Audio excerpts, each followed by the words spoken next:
Bueno, vamos a empezar lo que respecta a anatomía, los temas a tratar o los puntos a tratar.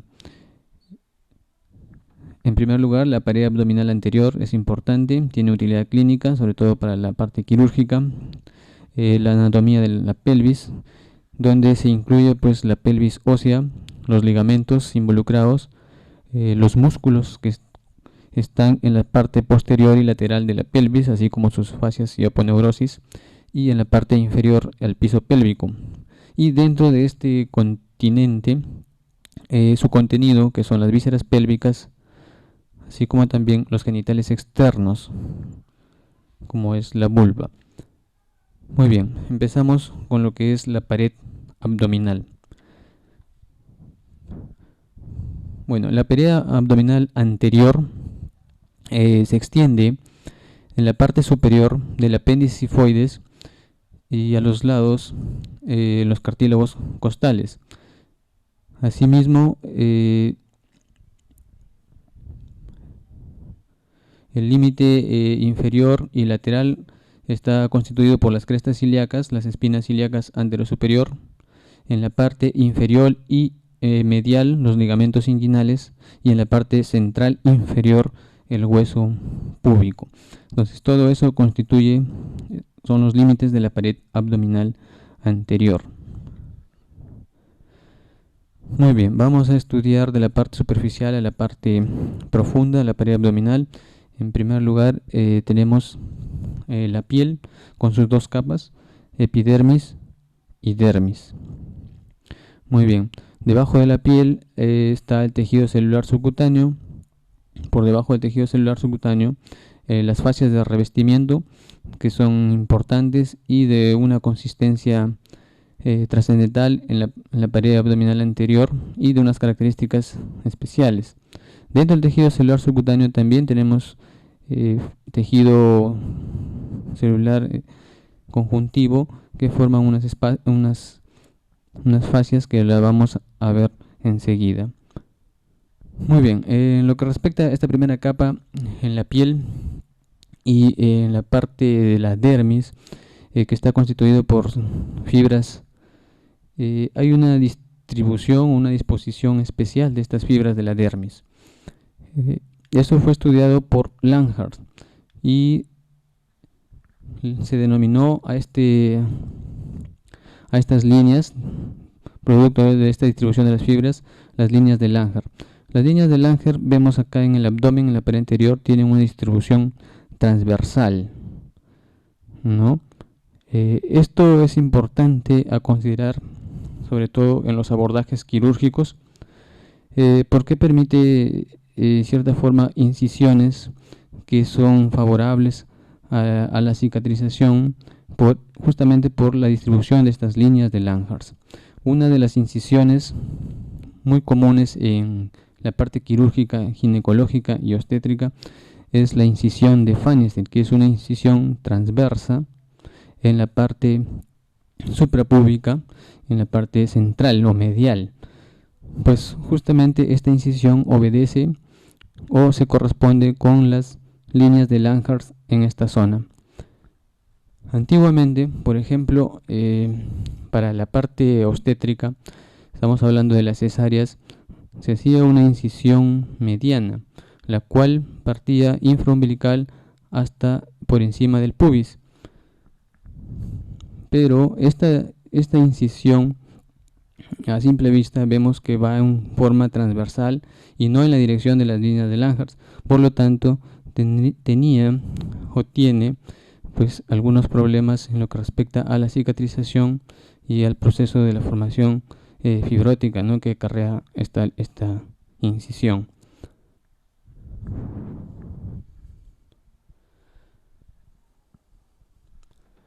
Por debajo de la piel mencionamos el tejido celular subcutáneo. Entonces, el tejido celular subcutáneo está distribuido en dos capas. Una capa superficial, por decir así, donde hay fibras de tejido conjuntivo y constituye la fascia superficial de Camper. Por debajo de la superficie de la fascia superficial de Camper hay una otra fascia con tejido celular subcutáneo que está en forma más organizada, incluso es más identificable al momento de hacer una incisión, es la fascia de Scarpa. Entonces también es importante acá ver, esta es una imagen de una disección de un cadáver donde vemos la fascia de Camper superficial y la fascia de Scarpa, o sea, ambas están contenidas en el tejido celular subcutáneo. Entonces también es importante recordar que la fascia, o sea, es tejido conectivo donde hay fibras cruzadas, y la aponeurosis también es tejido conectivo, pero la distribución de las fibras es en forma paralela. Entonces más o menos eso nos ayuda a diferenciar entre una fascia y una aponeurosis. Acá en la pared abdominal anterior vamos a ver estas diferencias, ¿no? La fascia superficial con las aponeurosis de los músculos, principalmente los músculos de la parte lateral del abdomen.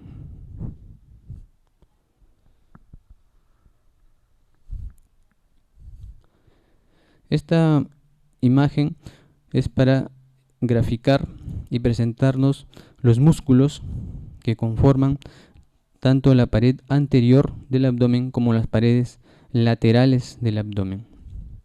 Entonces, en la parte medial y anterior hay dos músculos que se extienden desde la parte superior que habíamos mencionado al inicio, apéndice sifoides, cartílagos costales, hacia el pubis, que son los músculos rectos del abdomen. Son en número de dos, uno a cada lado. Y en las partes laterales tenemos también otro grupo de músculos. Los músculos, el transverso, que está en la parte más profunda, el oblicuo interno que le sigue, y en la parte más superficial, el oblicuo externo. En la parte inferior, por delante de los rectos y unidos a la línea alba, y en la parte inferior al pubis se encuentran los músculos piramidales, como vamos a mencionar. Entonces, estos músculos son lo que constituyen la pared abdominal anterior y lateral del abdomen. Esta figura es conocida, presentada siempre, y nos permite ver la distribución de los músculos de la pared abdominal anterior, así como también sus aponeurosis. Bueno, habíamos mencionado la piel, el tejido celular subcutáneo, en la parte central los dos músculos rectos de la pared abdominal, los cuales están envueltos en un estuche de aponeurosis que tiene ciertas características. Esta aponeurosis proviene de la parte tendinosa o aponeurótica de los músculos de la pared abdominal lateral, y hay una distribución especial en la parte superior que es diferente a la distribución en la parte inferior. La parte superior y la parte inferior en el abdomen está delimitado o separada por una línea imaginaria que está por debajo del ombligo, las cuales anatómicamente está constituida o está formada por la distribución aponeurótica, sobre todo del músculo más profundo de la pared abdominal lateral, que es el músculo transverso. Muy bien, entonces en la parte inferior, este músculo transverso, a diferencia de la parte superior de esta línea, la aponeurosis se distribuye a la parte anterior de los rectos, de tal forma que en la parte posterior del recto anterior del músculo no encontramos aponeurosis, sino una fascia transversalis, como vamos a ver. Y prácticamente es una lámina muy delgada de tejido conectivo que separa del peritoneo parietal. Y a diferencia en la parte superior, donde hay una hoja posterior de esta aponeurosis del estuche de los rectos, que es más fibrosa, de mayor consistencia, la cual en cierta forma da mayor protección o incluso mayor dificultad para acceder a la cavidad abdominal.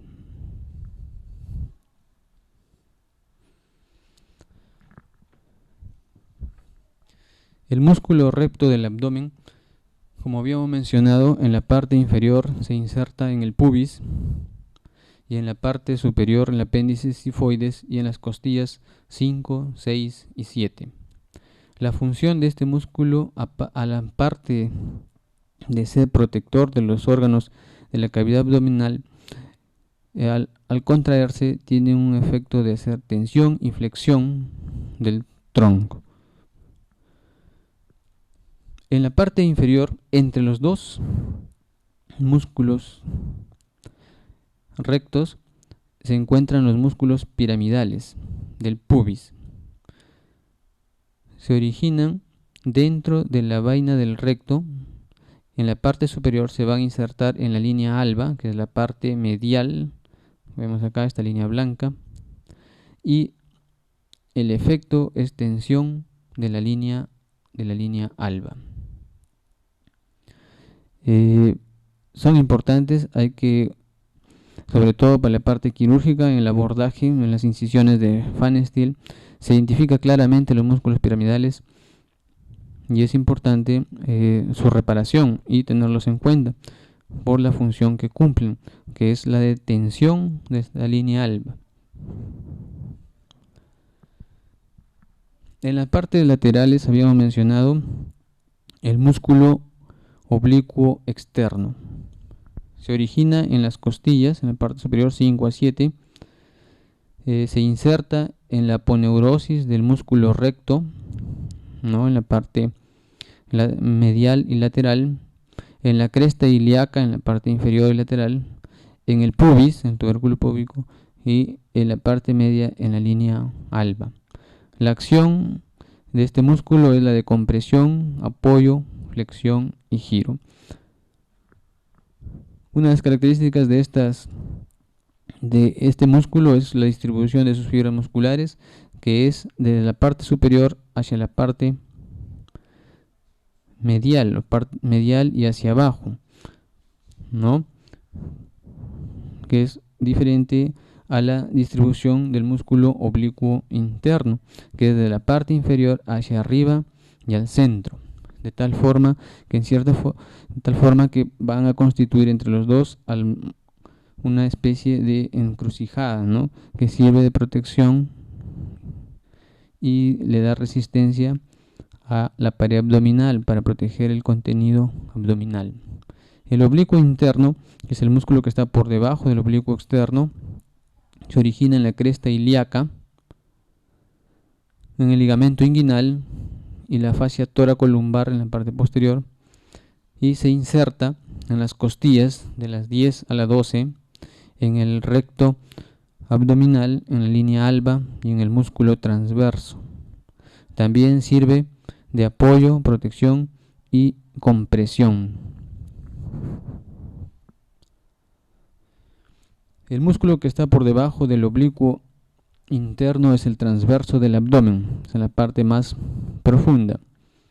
Se origina en los cartílagos costales inferiores, la fascia toracolumbar en la parte posterior, la cresta ilíaca y el ligamento inguinal. Se inserta en la aponeurosis del músculo oblicuo interno y el pubis. También su función es la de compresión y la de apoyo.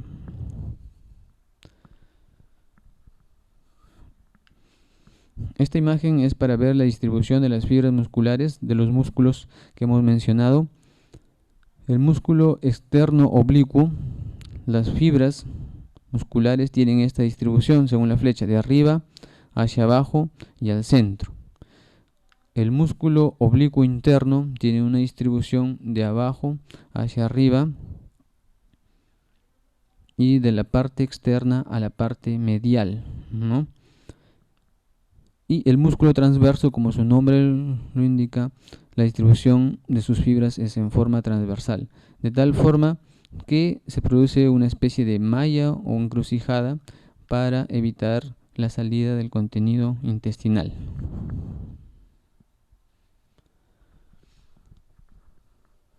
La irrigación de la pared abdominal anterior es importante considerarla para la parte quirúrgica, sea para una cirugía abierta o sea para una cirugía laparoscópica, a fin de evitar la formación de hematomas en la pared abdominal al momento de hacer el abordaje.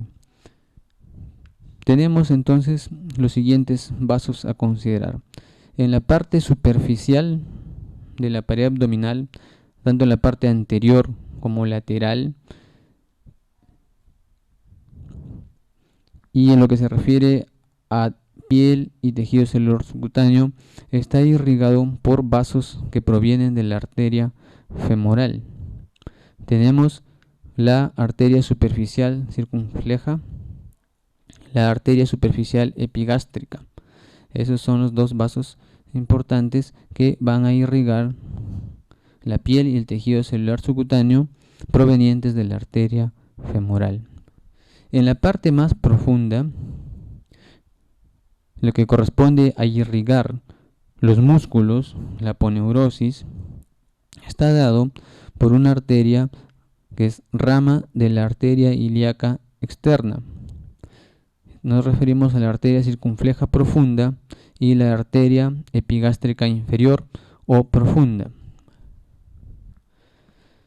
Entonces vemos que estos vasos, tanto a nivel superficial como a nivel más profundo, se encuentran por fuera del borde externo de los músculos rectos. Este es un punto importante de referencia para hacer las incisiones, de tal forma de que no se vean comprometidos o seccionados estos vasos al hacer las incisiones quirúrgicas.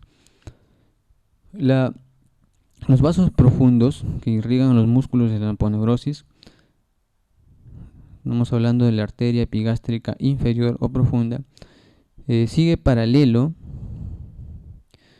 en un inicio al músculo recto abdominal, luego lo atraviesa y se ubica en la parte posterior, de tal forma que va a anastomosarse con la arteria epigástrica superior, que es rama de la arteria torácica interna.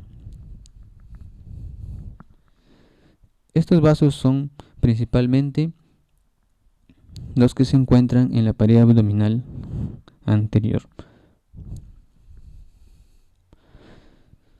La inervación de la pared abdominal anterior y sobre todo de la parte inferior se muestra en esta figura. Bueno, los nervios intercostales desde T7 a T11 son los que se encargan de dar inervación a la parte superior del abdomen,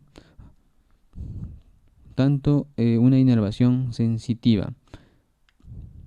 Un punto de referencia a considerar acá es el dermatoma T10, que se encuentra a la altura del ombligo. En la parte que corresponde a la pelvis, los nervios que debemos considerar son los nervios ilio-hipogástrico y el nervio ilio-inguinal, provenientes de L1. Estos nervios van a dar inervación sensitiva a la pared abdominal en la porción inferior, o sea, suprapúbica, y también lo que corresponde en el caso de la mujer al monte de Venus y la parte superior de los labios mayores. Vemos que los orificios por los cuales se hacen superficiales los nervios, tanto el ilio hipogástrico como el ilio inguinal, se encuentran por fuera del borde externo del músculo recto. La aplicación o el correlato clínico de estos nervios y su salida al exterior es importante en las incisiones quirúrgicas nuevamente, sobre todo, por ejemplo, la incisión de Pfannenstiel, de tal forma que a veces cuando la incisión transversa se extiende mucho hacia los extremos, pues puede haber compromiso de estos nervios, o sea, una sección de estos nervios o sus ramas, y al momento de hacer el cierre de la pared abdominal, estos nervios pueden quedar atrapados en la incisión, en el cierre de esta incisión. y con el tiempo pueden ser causa de un dolor crónico, un dolor pélvico por atrapamiento de los nervios, como vamos a ver en una exposición siguiente, ¿no? Como causa de dolor pélvico crónico, consecuencia del atrapamiento de estos nervios de una incisión que se extendió y quedaron atrapados al momento de hacer el cierre de dicha incisión. La pelvis ósea está constituida por el hueso sacro, el coxis en la parte central posterior y por los huesos ilíacos en las partes laterales.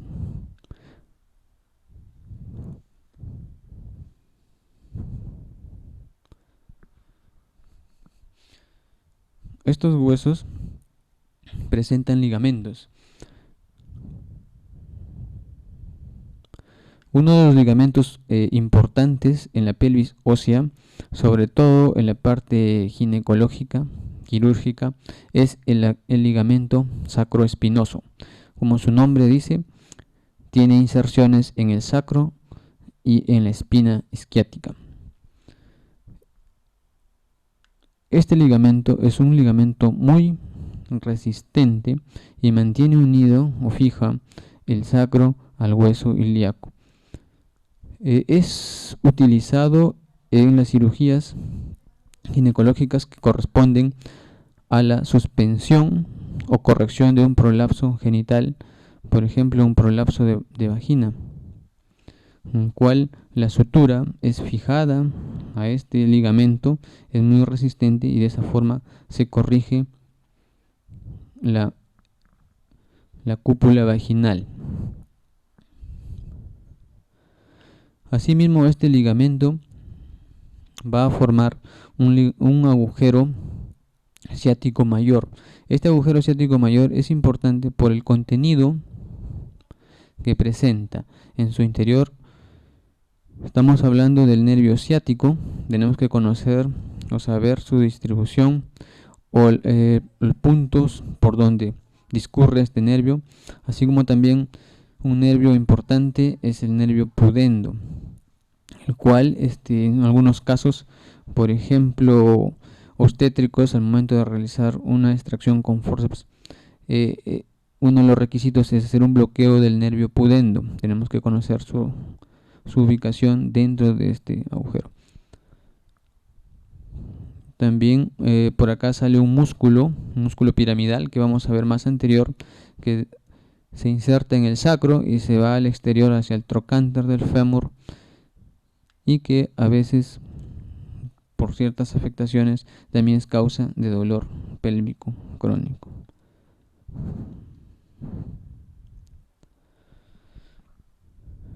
Muy bien, entonces la pelvis ósea es la estructura, y también en la parte lateral posterior y en la parte o en la cara inferior encontramos músculos. En las paredes posterior y lateral de la pelvis encontramos el músculo piriforme. Es el que estamos señalando acá, que tiene una inserción a nivel del sacro y que va a discurrir por el agujero obturador mayor y se hace exterior para insertarse en el trocánter del fémur. El otro músculo importante de la pared posterior y lateral es el músculo obturador interno. Entonces, estos dos músculos son los dos principales músculos que conforman la pared posterior y lateral de la pelvis. Recordemos que el músculo piriforme es causa de dolor pélvico crónico cuando hay algún compromiso que está afectando a sus fibras. Aprovechamos esta imagen para ver la formación del arco tendinoso, que prácticamente va a ser el límite entre la pared lateral y el piso pélvico o el perineo. Entonces, por dentro de estas líneas rojas se encuentra el periné femenino, y por fuera de estas líneas rojas serían las paredes laterales y la pared posterior de la pelvis. En cuanto a la aponeurosis de la pared pélvica, es importante conocer el arco tendinoso del elevador del ano, así como también la fascia pélvica del arco tendinoso. Entonces, el arco tendinoso del elevador del ano va a permitir la inserción lateral de los músculos elevadores del ano, que son 3, como vamos a ver más adelante, y la fascia pélvica del arco tendinoso, que forman una especie de cordones laterales por dentro del arco tendinoso del elevador del ano. Es importante también porque allí se va a fijar con tejido conjuntivo las paredes laterales de la vagina, y en cierta forma van a dar el sostén para la vagina. Una afectación a este nivel pues produce algún grado, una forma de prolapso de la pared anterior de la vagina. Muy bien, la parte inferior de la pelvis constituye el periné. Se puede decir que el periné tiene la forma de un rombo, como vemos esta imagen, o como 2 triángulos unidos por su base, el triángulo anterior y el triángulo posterior.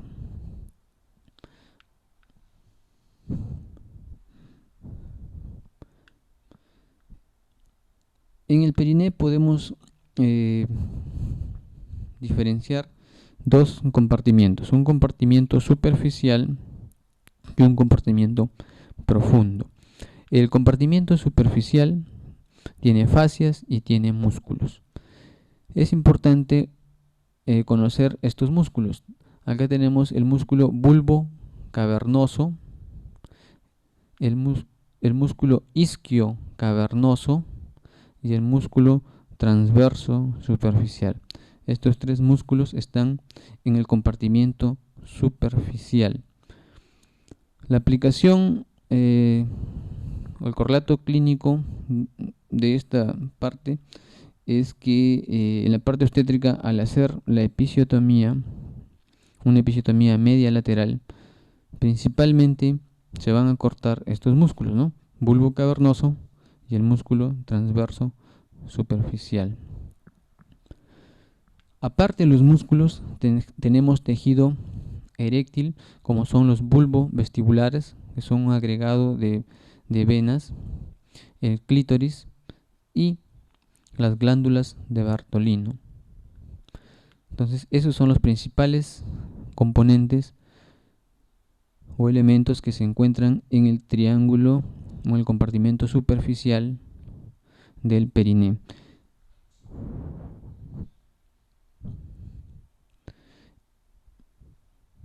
En el compartimento profundo del periné pues se va a encontrar principalmente el músculo elevador del ano con sus tres ramas.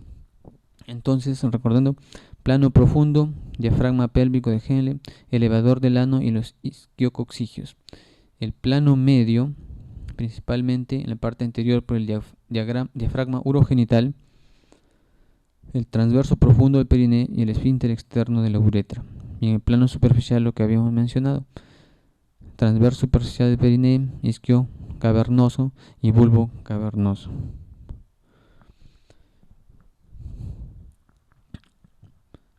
El bulbo cavernoso, origen en el cuerpo perineal. El cuerpo perineal es la parte central que está acá, entre el orificio externo de la vagina y el ano. Es un tejido fibrótico donde van a nacer el músculo bulbo cavernoso que rodea al introito. Y en la parte superior se inserta en la parte posterior del clítoris. La inervación de este músculo está dada por la rama perineal del pudendo.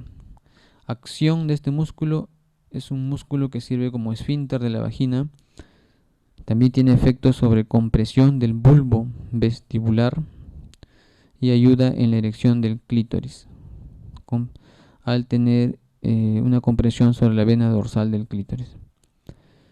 El músculo isquiocavernoso, que su origen es en la tuberosidad del isquión y se inserta en el hueso isquiopúbico, o sea, en el isquión y en el pubis, en la parte interior. Está inervado por la rama perineal del pudendo y su acción es comprimir los pilares del clítoris y lo hacen descender.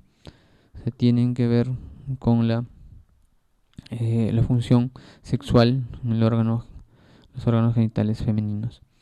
Y el músculo transverso perineal transverso superficial, su origen es en la tuberosidad del isquión. A este nivel se inserta en el cuerpo perineal. También la inervación está dada por la rama perineal del pudendo. La acción es fijar el cuerpo perineal, ¿no?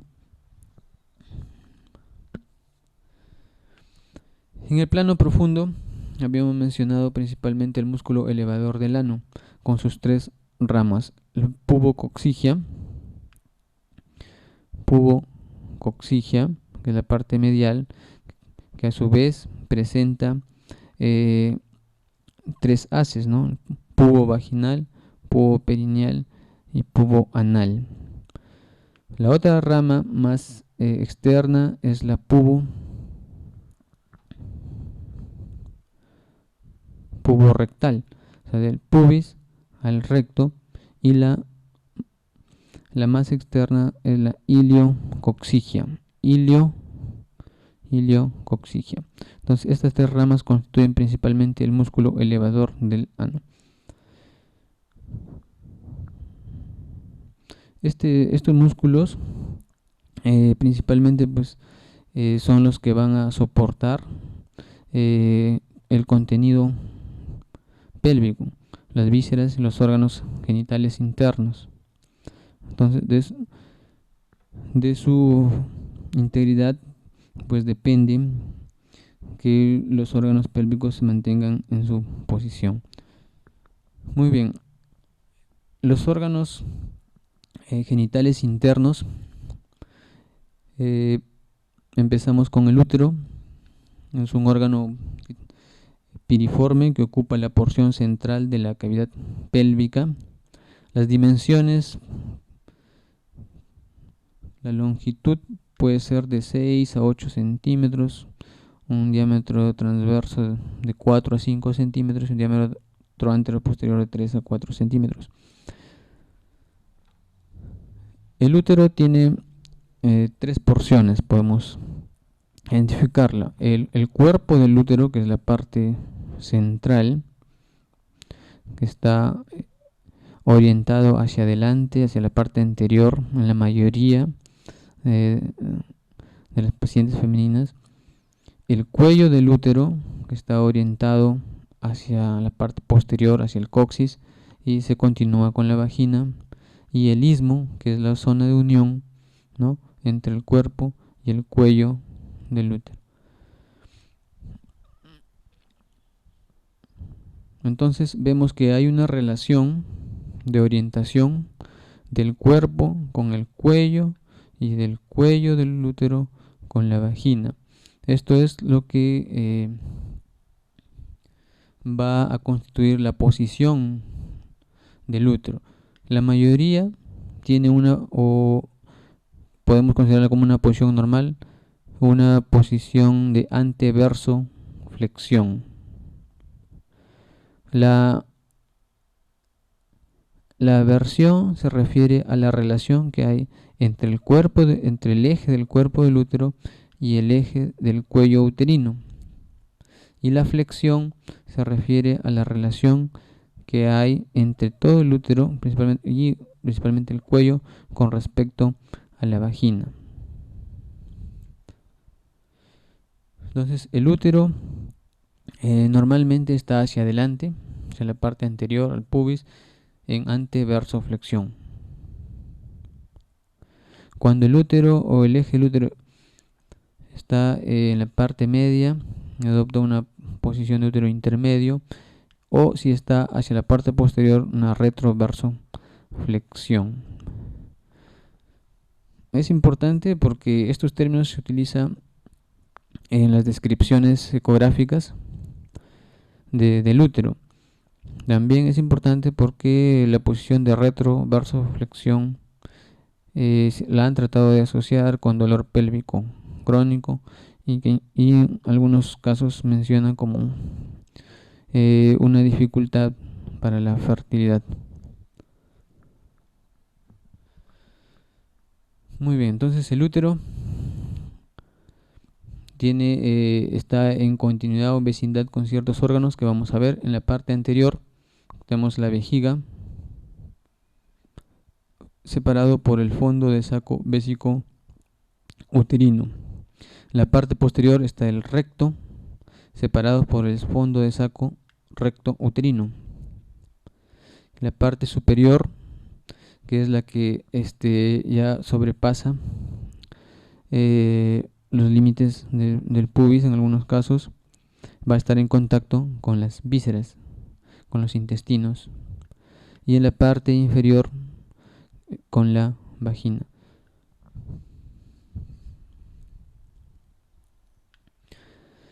Este es un corte sagital donde vemos algo importante en esta imagen es la pared posterior del útero, su relación con el recto. Hay un espacio que es el denominado fondo de saco de Douglas o el fondo de saco posterior. Es importante porque se constituye un punto de abordaje quirúrgico a la cavidad pélvica y abdominal. A través de este fondo de saco posterior se puede realizar cirugías de los anexos del útero. Por ejemplo, se está realizando intervenciones a embarazos ectópicos no complicados por esta vía, ¿no? Incluso cuando nos permite también como una puerta de acceso para obtener una muestra de líquido peritoneal, ¿no? La denominada culdocentesis se realiza a este nivel.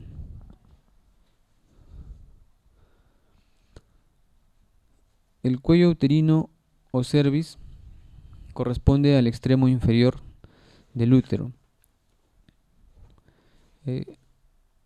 La inserción de la vagina se efectúa en la unión de sus 2/3 superior y su tercio inferior. El cervix posee dos orificios, el orificio cervical interno y el orificio cervical externo. Entre ambos se encuentra el canal endocervical. Las porciones del cuello del útero, la porción que está por encima de la vagina, la porción supravaginal o extravaginal, se encuentra unida en la parte anterior a la vejiga por un tejido celular laxo y en la parte posterior al recto. Y en las partes laterales, el ligamento ancho y los plexos venosos. La porción intravaginal, que es visible al exterior con la especuloscopía, el denominado hocico de Tenca, donde su vértice se encuentra perforado por un orificio que conduce a la cavidad uterina, ¿no? El cual presenta pues un labio anterior y un labio posterior.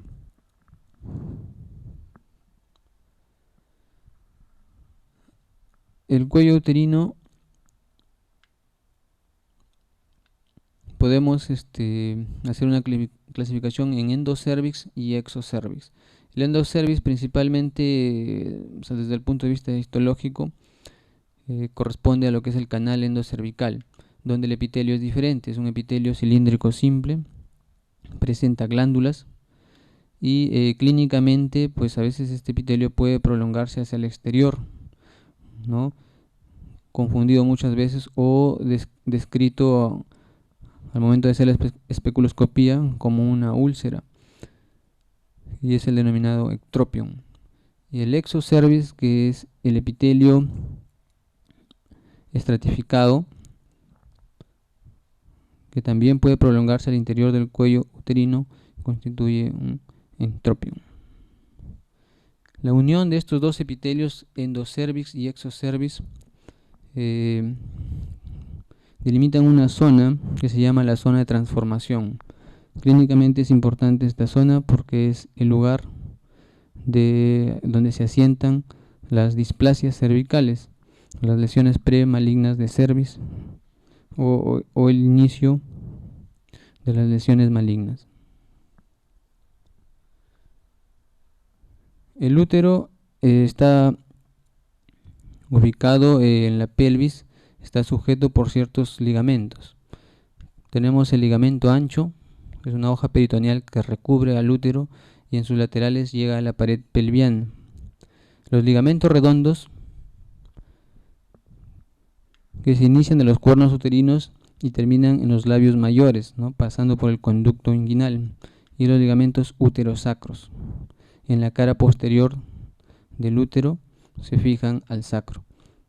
El ligamento uterosacro es importante porque es quizás el más fuerte, el más resistente, el que le va a dar la posición al útero, y en los casos en los cuales hay alguna afectación de este ligamento se va a producir el prolapso uterino.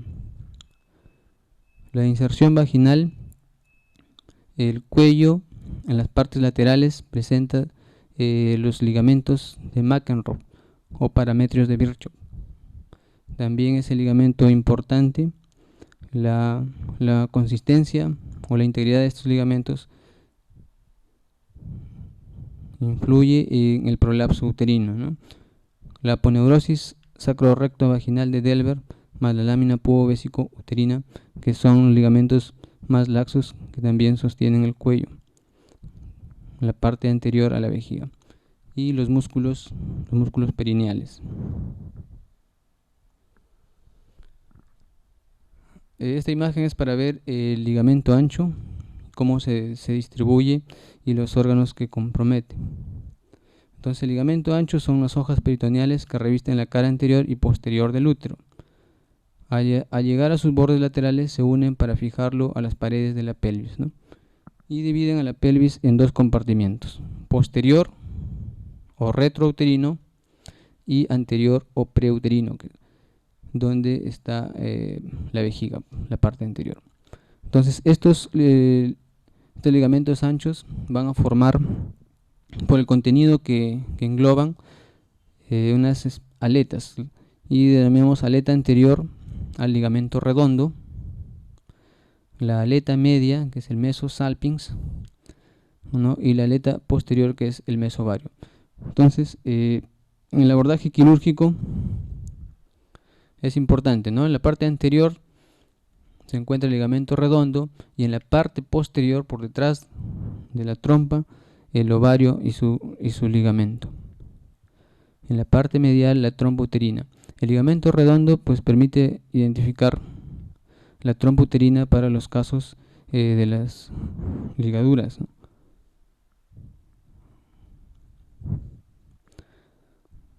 Este es un corte lateral de los ligamentos anchos, donde vemos lo que hemos mencionado, ¿no? El ligamento redondo, en la parte medial la trompa uterina o el mesosalpinx, y en la parte posterior el mesoovario.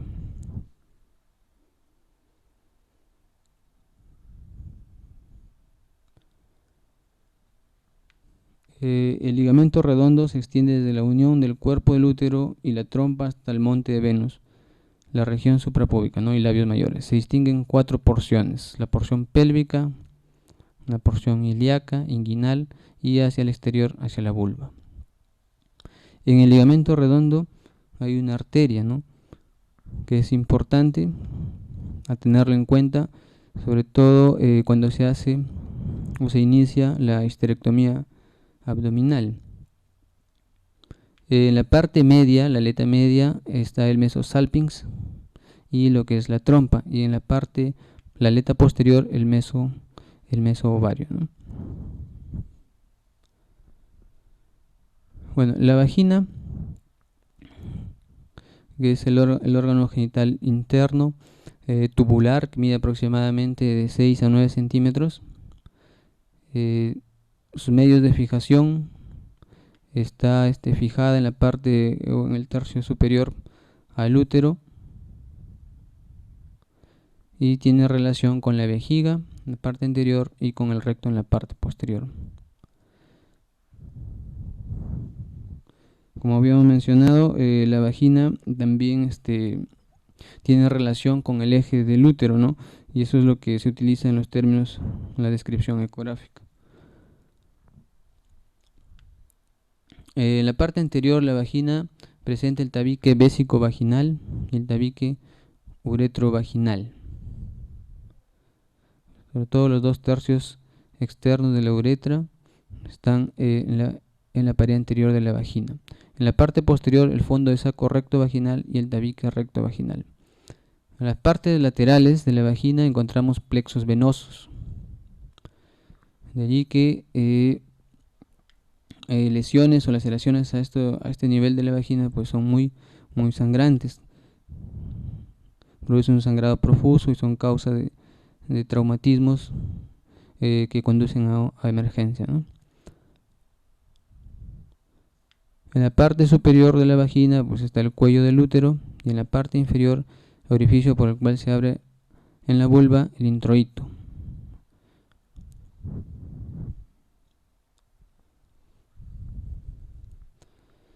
Ya habíamos mencionado que el fondo de saco vaginal posterior o el fondo de saco de Douglas tiene importancia por el abordaje quirúrgico y también es importante para el abordaje diagnóstico, ¿no? En caso de que ecográficamente encontremos líquido en cavidad, podemos hacer una punción por este nivel y podemos obtener líquido de la cavidad abdominal, la cavidad peritoneal, y hacer un diagnóstico.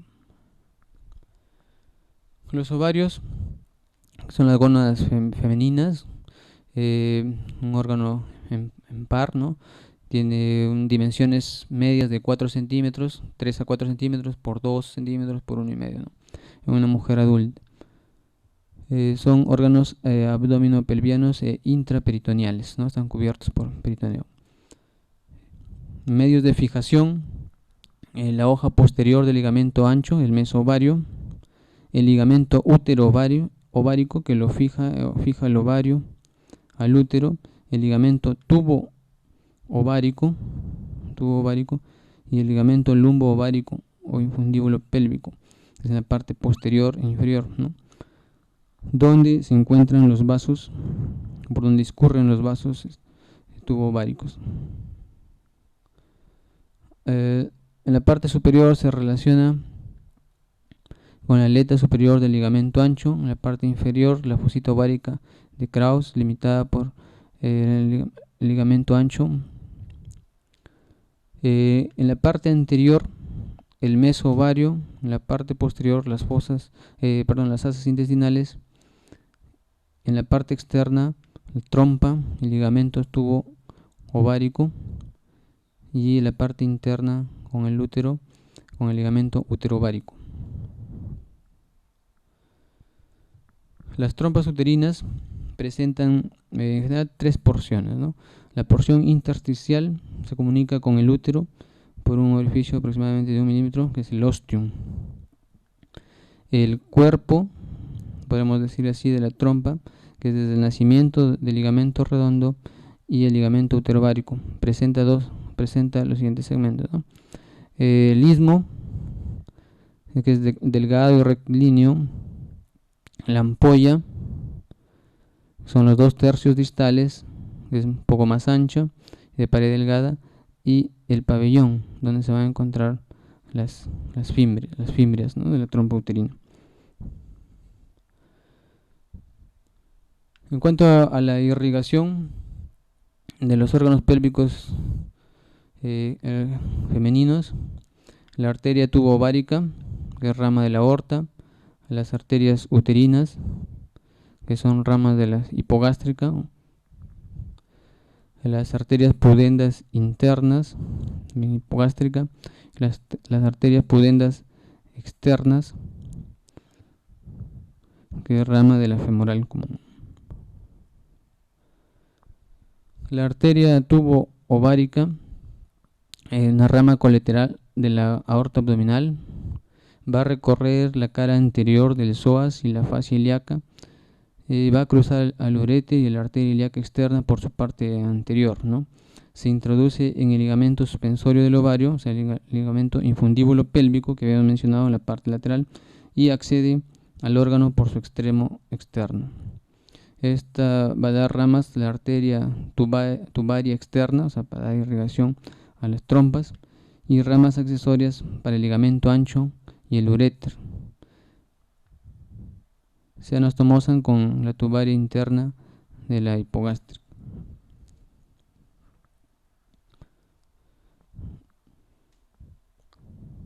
La arteria hipogástrica en sus ramas intrapélvicas tenemos parietales, las viscerales, que es la que nos enfocamos en esta parte, va a dar pues ramas para la arteria uterina, la arteria vaginal y la arteria hemorroidal media, y también las ramas extrapélvicas, ¿no? La obturatriz, la isquiática, la pudenda interna y la glútea superior.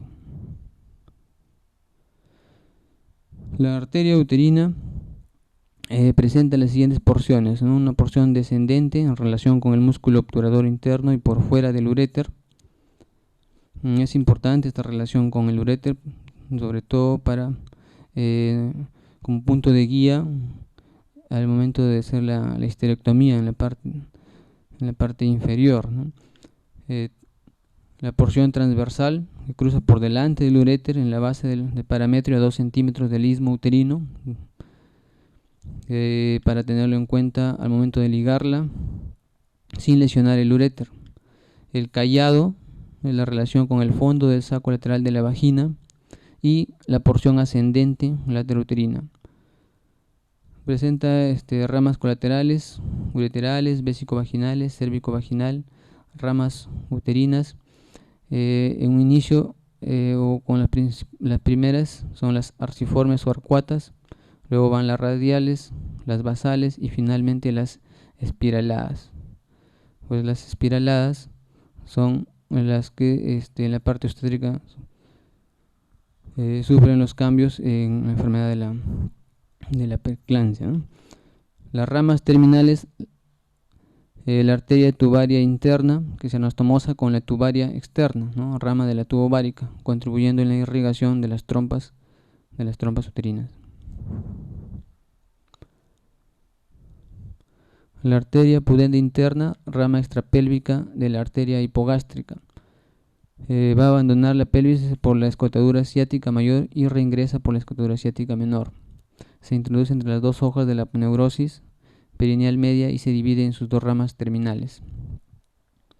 Ramas colaterales, hemorroidales inferiores, perineal superficial, que va a irrigar al transverso superficial, los músculos del compartimiento anterior del perineo, el otro músculo, el isquio cavernoso, y los músculos pulvo cavernoso, ¿no? Los tres músculos del compartimento anterior del perineo, los cuales habíamos mencionado se seccionan al momento de hacer una episiotomía, ¿no? Otras ramas, la arteria vulvar, la arteria del bulbo uretral, la arteria cavernosa, arteria vesical anterior, arteria adiposa prevesical, y ramas terminales, cavernosa y dorsal del clítoris. Las arterias pudendas externas, ramas colaterales de la arteria femoral común, se originan en su cara anterior por debajo de la arcada femoral, nacen en relación al callado de la vena safena interna de la vena femoral, la pudenda externa superior por encima y la pudenda externa inferior por debajo. Van a atravesar la fascia cribiforme y sobre el orificio externo del conducto inguinal y se dividen en ramo superior destinado a la región suprapúbica, donde va a dar irrigación al monte de Venus. Rama inferior contribuye a la irrigación de los labios mayores. O sea, estamos hablando de una irrigación de la pared superficial, ¿no?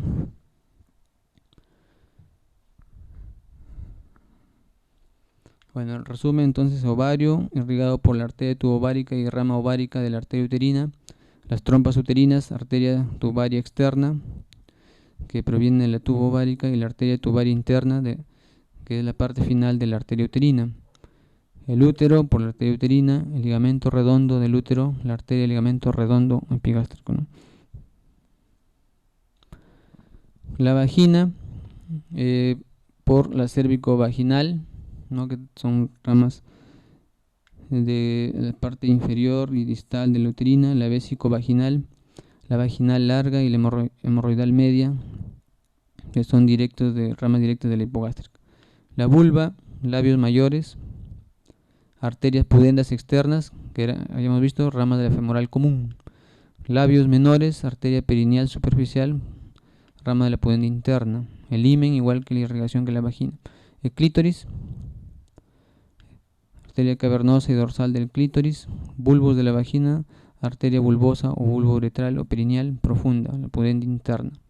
Las glándulas de Bartholin, la arteria bulbosa, bulbo uretral o perineal profunda, también de la pudenda interna. La uretra, ramas de la arteria pudendo interna y vesical inferior y vaginal. El drenaje venoso, hay formación de plexos venosos que descargan su contenido en venas colectoras hasta formar por confluencia las venas hipogástricas. Sistema visceral, están las venas uterovaginales, las venas uterováricas, las venas hemorroidales medias, las venas vesicales, las venas vulvares, tributarias de venas afín interna y femoral. Bueno, para decir acá que el sistema venoso, por ejemplo, en personas de 30 a 40 años, a veces hay problemas de dilatación, pueden causar dolor pélvico. También es importante el sistema venoso en la gestación, ¿no? Porque van a dilatarse, propios de los cambios fisiológicos de la gestación. El drenaje linfático, a los ovarios, a los ganglios lumboaórticos, las trompas lumboaórticos, hipogástricos, el útero, la parte superior a los lumboaórticos, la parte anterior por el ligamento redondo a inguinales superficiales y inferior a los ilíacos externos, internos y primitivos. El cuello, ilíacos externos e internos, presacros. Es importante para ver el drenaje en patologías de cáncer, ¿no? Y el compromiso de estos ganglios. La vagina, en la parte superior a los ilíacos externos, en la parte media a los hipogástricos y la parte inferior a los presacros. La vulva, inguinales superficiales, cuadrante suprainterno. El clítoris, ilíacos externos. Esta lámina es para mostrar los genitales externos.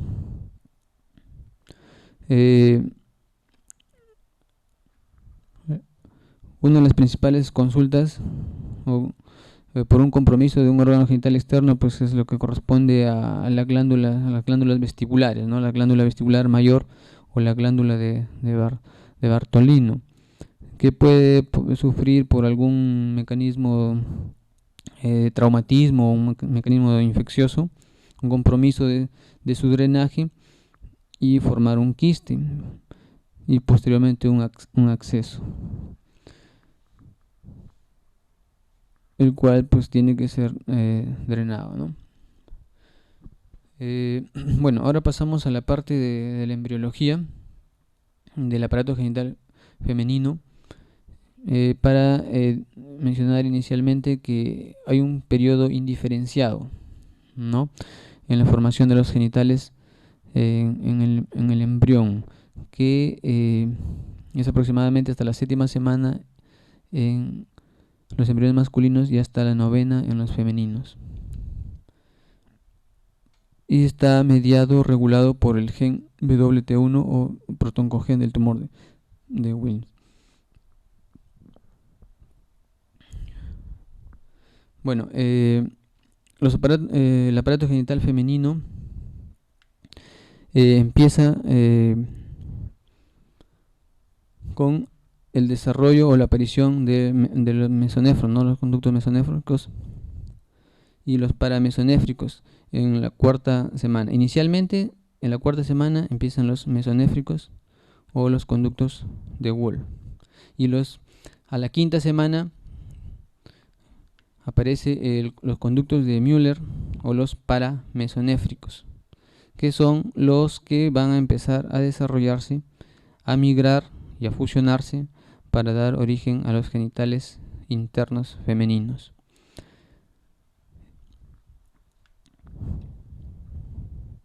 Es importante para el desarrollo de los genitales femeninos, pues los mesonéfros son los que sufren una atrofia y van a comenzar a desarrollar los conductos müllerianos o paramesonéfricos, los cuales van a dar origen a las trompas uterinas, y en la parte inferior, más o menos alrededor de la novena semana, se van a fusionar y van a dar origen al útero y al tercio superior de la vagina. Mientras que los conductos mesonéfricos o de Wolff van a sufrir una atrofia y una remisión. Ahora, es importante acá estos remanentes de los conductos mesonéfricos, porque son el origen de ciertos quistes, ¿no? Los quistes paraováricos se producen a este nivel, ¿no? De los remanentes de los conductos mesonéfricos o los conductos de Wolff. Ahora, la parte distal de los conductos de Müller inicialmente estaban separados, se fusionan alrededor de la séptima semana, alrededor de la novena semana ya van a formar el útero. Ahora, esta fusión inicial en este momento del desarrollo embrionario, pues también o la integridad de ese proceso va a depender o va a traer como consecuencia alteraciones morfológicas en el útero. Estamos hablando de útero bicorne, útero bidelfo, útero arcuato, ¿no? En ese momento estamos hablando de la semana 9 de gestación. Por otro lado, las gónadas primitivas, ya habíamos mencionado el desarrollo de útero, las trompas y el tercio superior de la vagina, provenientes del conducto de Müller. Ahora, las gónadas primitivas tienen otro origen, son derivadas de las crestas genitales. Estas crestas genitales ya aparecen más o menos en la cuarta semana de la parte del mesodermo, ¿no? A esas crestas genitales van a migrar células epiteliales del epitelio celómico, del peritoneo visceral, y células germinativas primarias, ¿no? Que provienen de la pared del saco vitelino, que se van a constituir en las células germinales, ¿no? De las gónadas, tanto para el hombre como para la mujer.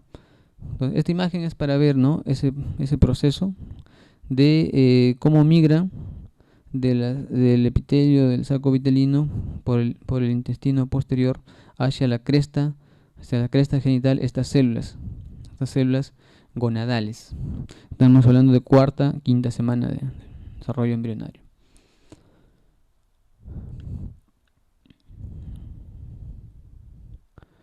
Bueno, estas células llegan al tubérculo genital, y para el caso del género femenino, pues los conductos mesonéfricos van a sufrir la degeneración, ¿no? Y se va a constituir en una gónada femenina. Ahora, alrededor de la 12ª semana o 13ª semana, pues ya se diferencia, ¿no? Ya está presente la gónada femenina, totalmente diferente de la gónada masculina. Entonces, los genitales internos el conducto de Wall o mesonéfrico va a dar origen para género masculino el epidídimo, conducto deferente, las vesículas seminales, los tubos mesonéfricos, los conductos eferentes y el conducto de Müller o paramesonéfrico, útero y trompas. Ahora, en el seno urogenital, para el caso de la mujer, da origen a la vejiga, la uretra, la placa vaginal y el vestíbulo de la vagina.